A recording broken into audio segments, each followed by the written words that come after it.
शेतीमध्ये खत टाकूनही अपेक्षित उत्पादन मिळत नसेल तर त्याच्या पाठीमागचं एक महत्त्वाचं कारण म्हणजे जमिनीचा पीएच कमी असू शकतो।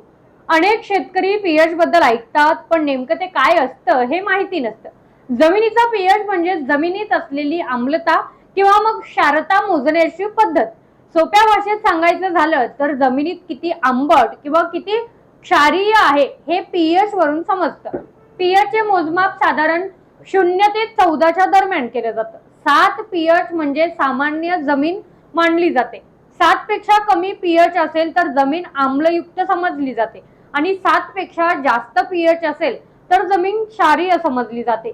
जमिनीचा पीएच योग्य असेल तर पिकांना खतांमधील अन्नद्रव्ये योग्य प्रमाणात मिळण्यास मदत होते।